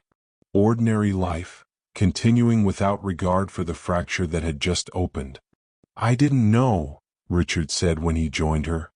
I swear. She looked at him, searching. I believe you, she said. That doesn't make it easier. I know. She stared out at the street. Your father thought he was protecting your future. He erased yours, Richard said quietly. And my son's. The words slipped out before he could stop it. Lena turned sharply. Careful. I'm not claiming, he said quickly. I'm acknowledging. Her expression softened just enough to hurt. Acknowledging comes with consequences. I'm starting to understand that. Inside, raised voices drifted faintly through the door. The meeting hadn't ended. It had shifted. They're scared, Lena said. They should be, Richard replied. She looked at him. What are you going to do?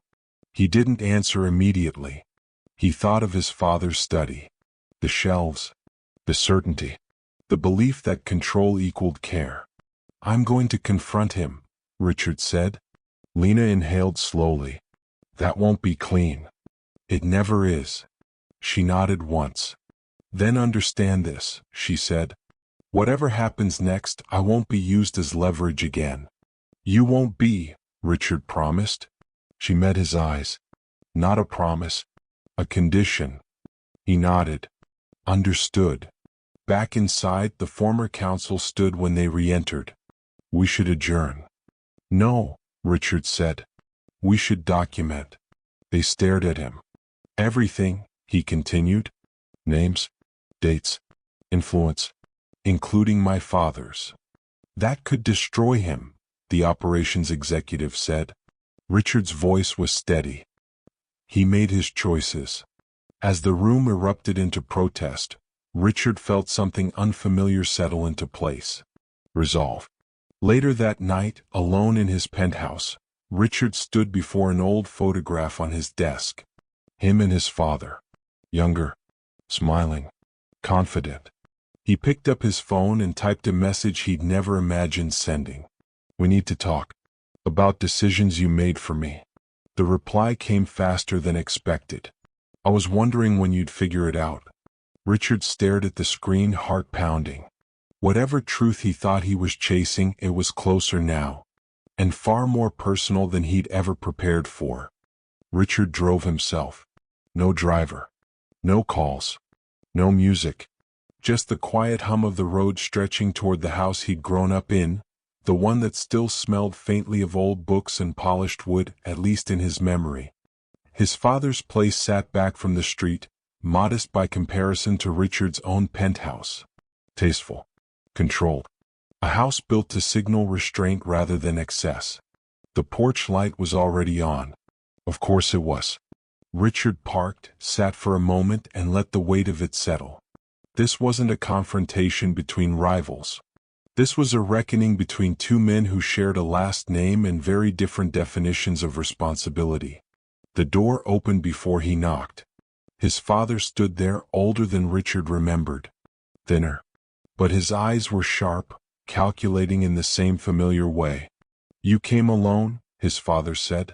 I didn't need witnesses, Richard replied. His father stepped aside. Come in. The living room was exactly as it had always been. Everything in its place. No clutter. No warmth either. Order without comfort. They sat across from each other. Richard didn't waste time. You interfered. His father folded his hands. I intervened. You buried a disclosure, Richard said. You orchestrated silence. I protected you, his father replied calmly. From what? Richard asked. Responsibility? From ruin, his father said. From being distracted by emotion when you were building something bigger than yourself. Richard let out a slow breath. You decided Lena was expendable. I decided the situation was dangerous, his father said. Power attracts interpretation. Perception matters. She was pregnant, Richard said. And alone. She was capable, his father countered. And intelligent enough to survive. The words landed like a slap. She didn't need survival, Richard said quietly. She needed fairness. His father leaned back. Fairness is a luxury afforded after stability. Stability for whom? Richard asked. For you, his father said. For the company. For the legacy you were inheriting. Richard laughed softly without humor. You mean the legacy you wanted to preserve? His father's jaw tightened. Everything I did was for you. Then why didn't you tell me? Richard asked. Because you would have hesitated, his father said. And hesitation costs. Richard stood. Walked to the window. Looked out at the quiet street. Neighbors asleep, unaware that a moral fault line had just cracked open inside the house. You paid people, Richard said, not turning around. His father didn't deny it. I authorized conversations. You offered her silence for security. I offered her options. You threatened her future, Richard snapped, spinning back around. I ensured it, his father said. She made her choice. Richard shook his head. You keep saying that like power wasn't involved. There is always power, his father replied. The mistake is pretending otherwise. Richard felt a cold clarity settle in. Did you know about the child? For the first time his father hesitated. Answer me, Richard said. I suspected, his father said finally. It wasn't confirmed. And that didn't stop you. No, his father said. It made discretion more urgent. Richard's chest tightened. You robbed him of a choice too. His father's voice softened just slightly. Children don't need chaos. They need truth, Richard said. Silence stretched between them. Then his father spoke again, quieter now. If this comes out, it will damage everything you've built. I didn't build it alone, Richard said. And I didn't build it this way. You benefited from it, his father replied. Yes, Richard said. And now I'm accountable for it. He pulled a folded document from his jacket and placed it on the table. What's this? His father asked. A formal request, Richard said. For a complete account. Written. Signed. And if I refuse? Richard met his eyes. Then the truth comes out without you.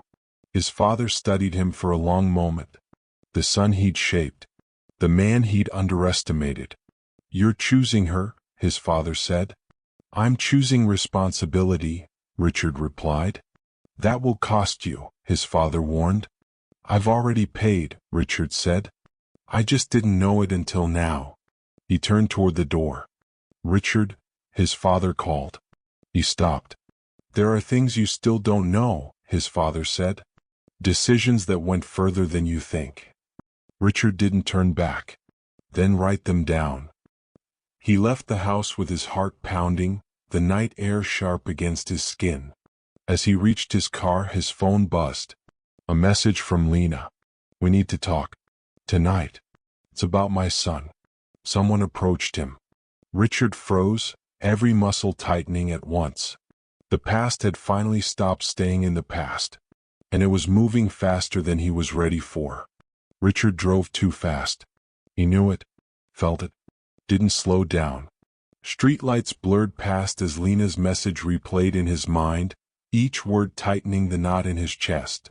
Someone approached him. Not her. Not him. The boy. He pulled up outside Lena's building, tires crunching against gravel as he parked crookedly and climbed out. The hallway smelled faintly of detergent and old carpet. A familiar, ordinary place that suddenly felt exposed.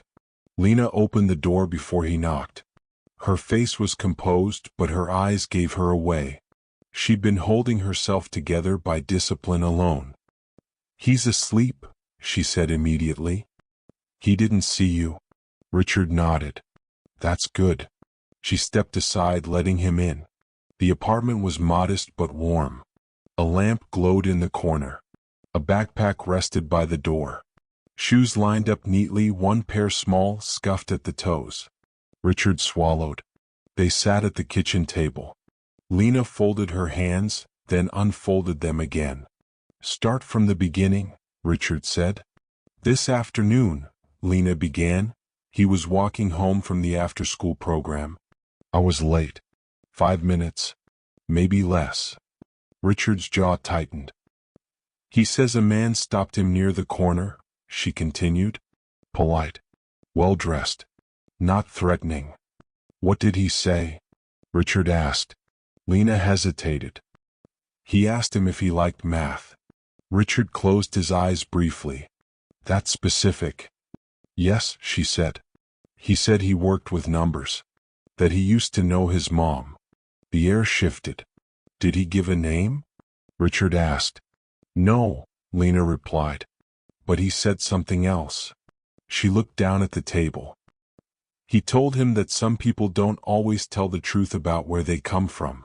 That sometimes families are complicated. Richard felt heat rise in his chest. That's manipulation. Yes, Lena said. And it was intentional. Did he say anything about me? Richard asked quietly. Lena looked up. No, not directly. But he was laying groundwork, Richard said. She nodded. Exactly. Richard pushed his chair back, stood, then stopped himself from pacing. This came from the meeting, he said. Or from my father. Or both, Lena replied. Richard turned to her. Why didn't he tell you right away? He did, she said. As soon as he got home. He was confused, not scared. That's worse, Richard said softly. Confusion lingers. Lena's voice tightened. I told him it was inappropriate. That adults shouldn't ask him questions without me. What did he ask you? Richard asked. She exhaled. He asked if he was in trouble. The words landed hard. Richard sat back down slowly. I'm so sorry. This, Lena said firmly, is why I was careful. I know, Richard said. And you were right. She studied him. Are you prepared for what this means now? He didn't hesitate. Yes. No, she said. Prepared, not willing. There's a difference. Richard thought of his father's calm certainty. Of the systems that closed ranks when threatened. I'm prepared, he said again, quieter. Because I won't let him become leverage. Lena leaned back, arms crossed. Then we need to move faster. Agreed. She hesitated. There's something else. Richard's chest tightened. What? He didn't just know my name, Lena said. He knew where my son goes to school. Silence dropped between them. That information isn't public, Richard said. No, Lena replied. Which means someone accessed records. Or followed us. Richard felt a cold focus settle in. I'll handle that. You don't get to handle this alone, Lena said. I won't, he replied. But I will stop it. She watched him closely. How far are you willing to go? As far as it takes, Richard said. Including myself. Lena nodded once. Then here's the line, she said. No private deals. No quiet fixes. I promise. She shook her head. Not a promise. A rule. He nodded. Understood. They sat in silence for a moment. The refrigerator hummed softly. Somewhere down the hall, a floorboard creaked as the building settled. I told him something else, Lena said finally. What? Richard asked. I told him that if anyone ever makes him uncomfortable, even if they seem nice, he should tell me. Or a teacher. Or someone he trusts. Richard's throat tightened. And me? She met his eyes. I didn't say your name. He nodded. That's fair. Another pause. You should know, Lena said. He asked if the man was family. Richard's breath caught. What did you say? I said family doesn't start with strangers, she replied. It starts with people who show up safely. Richard absorbed that. Slowly. His phone buzzed on the table. A message preview lit up the screen. From his father. You think this is about the past? It isn't. It's about control slipping. Richard stared at the words, then locked the screen. Lena noticed. What is it? Confirmation, Richard said. Of what? That they're escalating, he replied. And so will I. Outside, a car door slammed somewhere on the street. Footsteps passed beneath the window. Ordinary sounds. Ordinary night. But nothing about this was ordinary anymore. Because someone had crossed the one line that couldn't be negotiated. And Richard knew exactly what that meant. Richard didn't wait for dawn. He left Lena's apartment quietly, careful not to wake the boy. The streets were damp with a recent rain, reflecting neon signs and headlights in long, wavering streaks. Each step toward his car felt deliberate, measured, like walking a tightrope over everything he had taken for granted. Inside the vehicle, he didn't start the engine immediately. His fingers hovered over the wheel. Thoughts collided in his mind. Someone had approached the boy. Someone knew details that weren't public. Someone had broken boundaries that were supposed to protect the child. He couldn't afford mistakes. Not now. Not ever. By sunrise he was back at his office. No one expected him this early, least of all Daniel, who was already scanning financial reports when Richard entered. You're up early, Daniel said, eyes narrowing. You look tense. I am tense, Richard said, because a line was crossed today. Daniel frowned. I take it this isn't about the meeting last week. Richard shook his head. No, it's about the next layer. The one we didn't account for. Daniel leaned back in his chair. The boy? Yes, Richard said. Someone approached him. Asked questions. Probe. They're testing boundaries. Daniel paled slightly. Do you know who? Richard shook his head. Not yet. But I intend to find out. He spent the next few hours sifting through communications, old files, and obscure internal memos. Everything Lena and he had uncovered so far indicated layers of control, manipulation, and concealment. Now it was personal. By midday, a pattern emerged. Someone with access, internal access, had known where Lena's son went to school, had tracked movements, had orchestrated proximity without alerting anyone. Internal, Richard muttered aloud. Someone we trust, or used to trust. Daniel hesitated. This could blow up beyond control. You might be exposing yourself. I know, Richard said calmly. But if we don't act, they'll manipulate him. They'll use him. At 3 p.m., Richard received a cryptic email. No sender displayed. Subject, asterisk they're watching. Proceed carefully, asterisk. He stared at it, pulse accelerating. A small digital footprint, nothing traceable immediately, but enough to prove someone had eyes on him and Lena. He called Lena. I got the message, he said without preamble. Her voice was steady, but her concern was audible. What does it say? They're watching, he said. They're tracking our steps. And they know the boy is the leverage. Lena exhaled. I suspected as much. I saw him earlier. He noticed someone following him on the way from school. He didn't say anything, but I saw it in his eyes. Richard's chest tightened. This isn't just about documents or corporate secrets anymore. It's about him. And I won't let anyone touch him. She paused. We need a plan. Yes, he said. A protective plan. And a counter move. We're not waiting for them to make the next step. They coordinated. Lena arranged a decoy schedule for the boys' school pickups. Richard activated trusted contacts within the building's security and his own network to monitor potential threats. Hours passed. Every notification, every alert, every faint signal of movement heightened their vigilance. Then just after dusk, Richard's phone buzzed again. A short video file. No explanation. He opened it. The footage was shaky. Taken from behind a hedge or parked car. The boy was playing in a small playground, swinging. Someone tall, indistinct, stood nearby. Watching. Waiting. Richard felt a cold fury coil around him. Do you see that? He said to Lena over the phone. Yes, she replied, voice tight. I saw him first, but her words trailed off. Richard's knuckles whitened on the steering wheel. They're getting bolder. They're testing reactions, Lena said. Seeing if you'll panic. I won't panic, Richard said. I'll act. And I'll expose them. A siren wailed in the distance. Ordinary city noise. But to Richard it sounded like a countdown. We can't let them think they're untouchable, Lena said. They already believe they are, he replied. Which is why we need the next move to be decisive. Public, undeniable, unavoidable.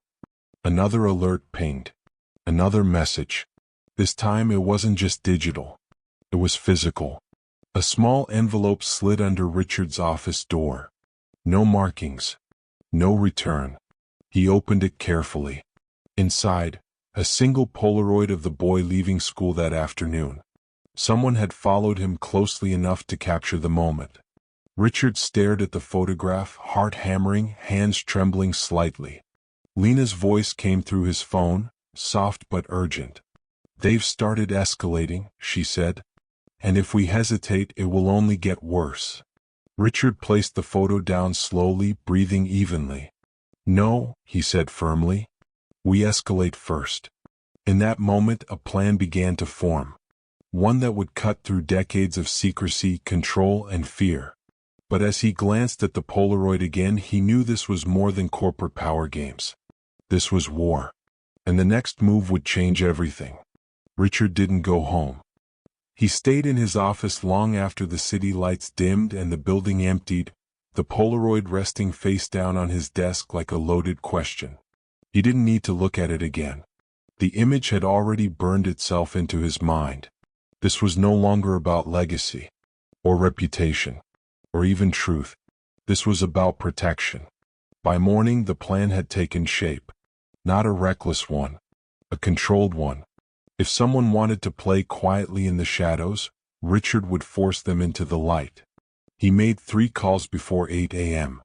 The first was to an external investigative firm he'd used only once before, during a hostile takeover that had involved intimidation tactics. Former federal analysts. Discreet. Thorough. The second was to a journalist. Not a tabloid. Not a friend. Someone known for patience. For verifying everything twice before publishing once.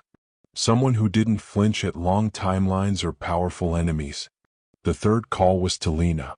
"I'm going public," Richard said. There was silence on the line. "With what?" she asked carefully. "With everything," he replied. "But not yet.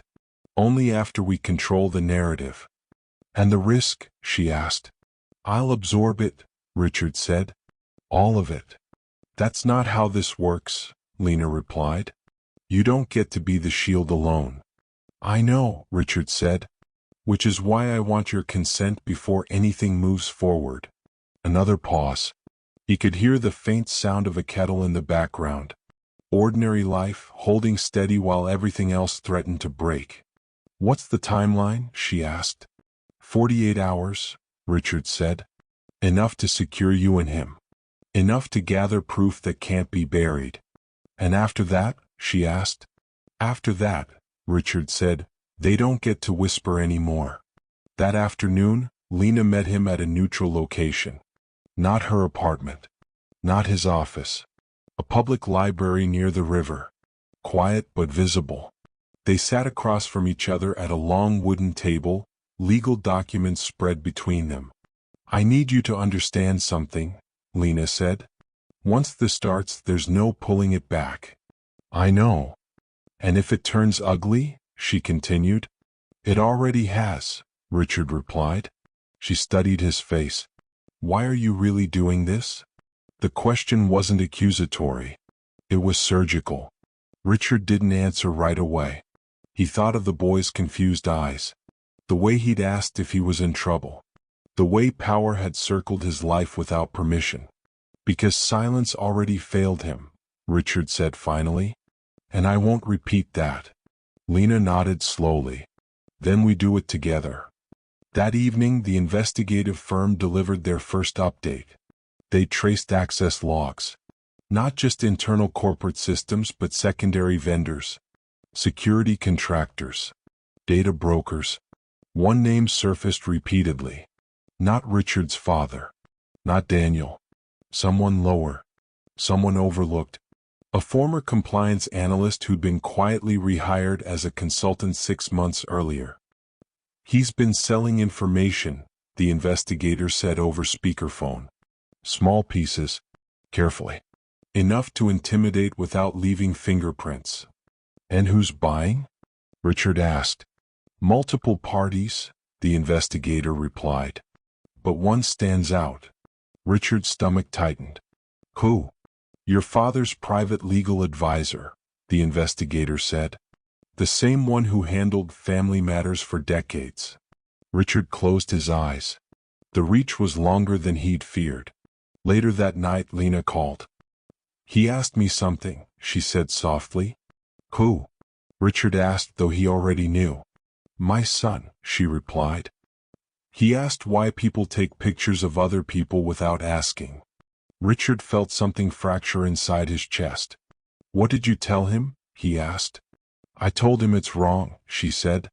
"And that sometimes adults make bad choices when they're afraid." "And what did he say?" Richard asked. She hesitated. He said he hoped the bad choices would stop.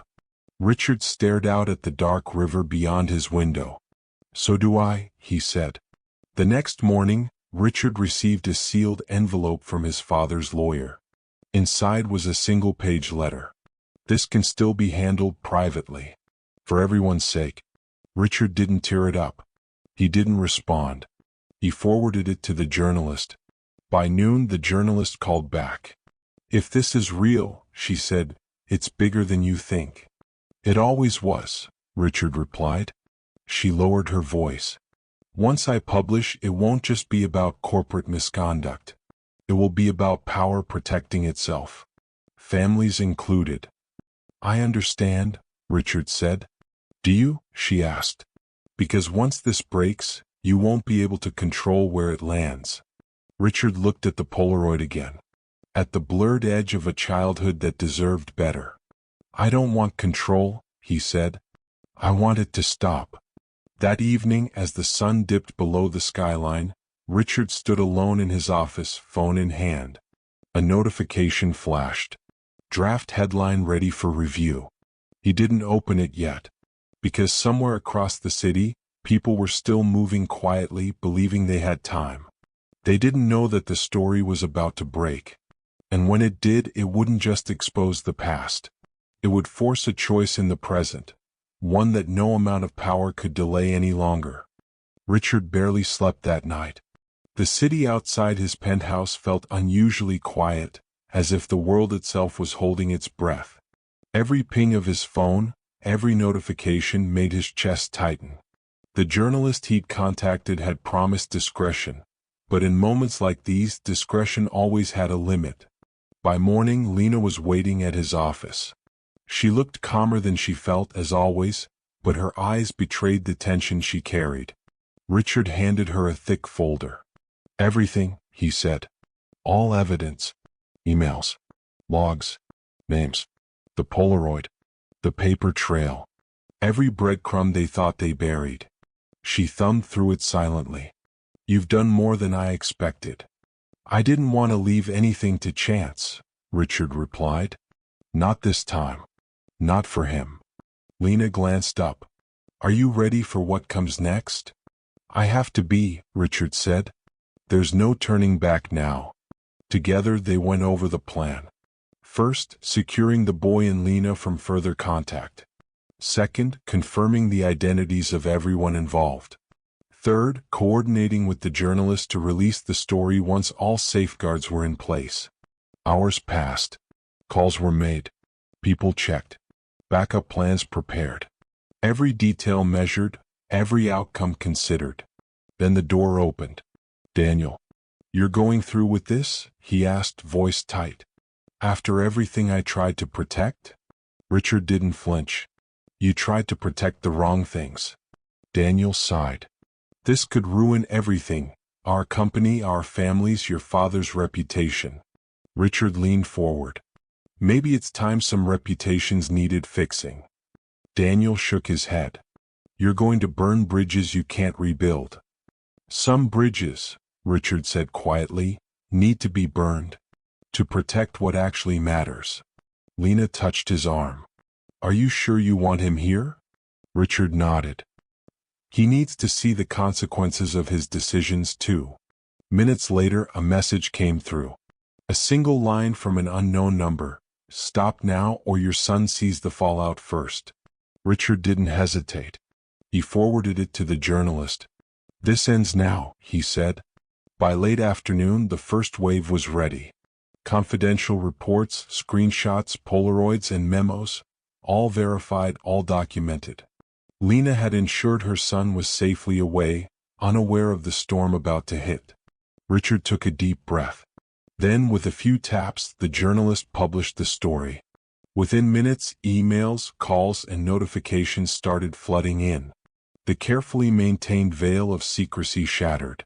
Corporate emails leaked. Private correspondences revealed. Internal memos exposed.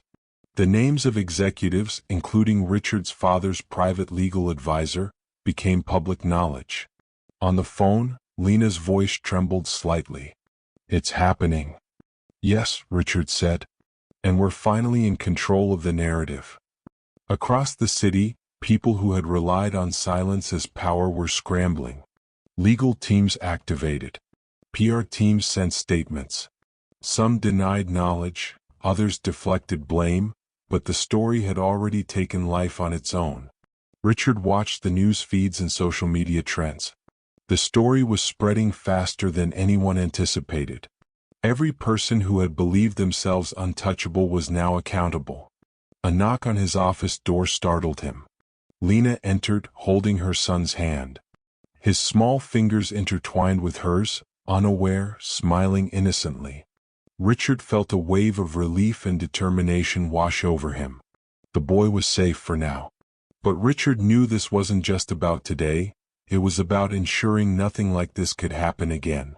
They watched the world respond to the revelations together. The room was tense, but charged with the satisfaction of having acted decisively, ethically, and courageously. Richard turned to Lena. "We did the right thing." She nodded. "It won't be easy for them, or for us." "No," he agreed. "But it had to be done." As night fell, Richard looked out at the skyline. The city had changed. People had been exposed, secrets revealed, and consequences set in motion. And for the first time in years he felt a sense of clarity. Whatever came next, he knew one thing. He wouldn't allow fear or manipulation to dictate anyone's life again. Not his son, not Lena, and not himself. Outside, the lights of the city glimmered like distant stars.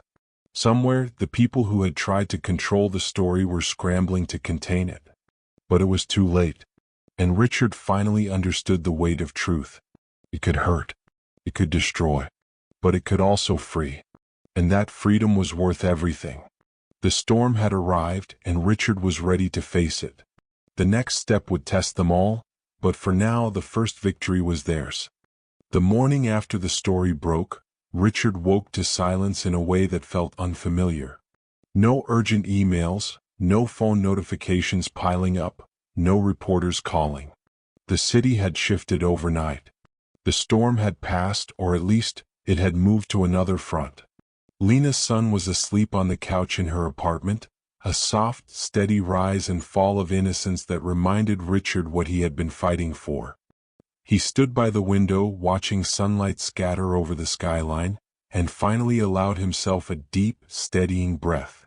Lena entered quietly, holding a cup of coffee. She placed it beside him, letting the warmth seep through the ceramic into his hands. "They're scrambling," she said softly. "PR teams, legal teams, your father hasn't spoken yet." Richard nodded. "I expected as much. But the leverage is gone. The manipulation won't work anymore. Everything is out in the open." Lena leaned against the wall. "Do you regret it?" Richard shook his head. "Not for a second. I can't fix the past completely, but I can protect the future. That's what matters." She smiled faintly. "You've done more than most would dare." "I didn't do it for praise," Richard said. "I did it because it was necessary. Because silence had consequences, real ones." There was a pause. The apartment felt heavier somehow, not with tension but with weight lifted. Richard thought of the meetings, the manipulations, the constant undercurrent of power that had defined his world for so long. All of it had been exposed. All of it laid bare. He glanced at Lena. "And now?" "Now," she said, "we rebuild. We protect him. We live our lives without fear of what someone else might do behind closed doors." Richard walked to the couch and gently lifted her son into his arms. The boy stirred, blinking sleep from his eyes, and looked at Richard with the trust that only children could offer so completely. "You're safe," Richard whispered. "No one can touch you now." The boy smiled faintly, curling against him. And for the first time in months, Richard felt the tight knot in his chest ease. Later that day, Richard received a call. It was his father. "Richard," he said, voice quieter than expected, almost hesitant. "Hello, Father," Richard replied, calm but resolute. "I've seen the fallout," his father said. "I underestimated the consequences." Richard didn't interrupt. He let the words hang. You acted decisively, his father continued, for your family, and for Lena's son. I respect that. Richard nodded slowly. I hope this is a lesson.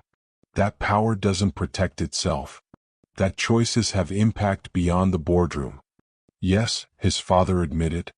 I've learned that now. The conversation ended with a quiet understanding. Not forgiveness, not absolution, but acknowledgement. And sometimes Richard realized acknowledgement was the first step toward real change. That evening Richard and Lena walked along the river. The boy ran ahead, laughter ringing in the air. Ordinary, pure, untouchable by the shadows that had pursued them. Lena looked at Richard. Do you ever regret stepping into the storm? He shook his head, watching the boy chase a stray pigeon across the walkway. No, not for a second. The storm was dangerous, yes, but doing nothing would have been far worse. Lena smiled. Then we survived it. Together. Yes, Richard said. And now we move forward. With truth. With clarity. With protection. The city lights reflected off the water, shimmering like fragments of hope. Richard understood that freedom wasn't about escaping the past. It was about facing it, and choosing to act differently in the future. As the sun set, painting the skyline with hues of gold and amber, Richard realized something profound. Power could control events, but it could not control integrity. Influence could manipulate outcomes, but it could not manipulate conscience. And that knowledge, solid and unshakable, was the legacy he would carry. For Lena, for her son, for himself, and for the countless choices yet to come. The story had ended. But life, complex, fragile, and endlessly unpredictable, was only beginning. And this time Richard would write it on his own terms.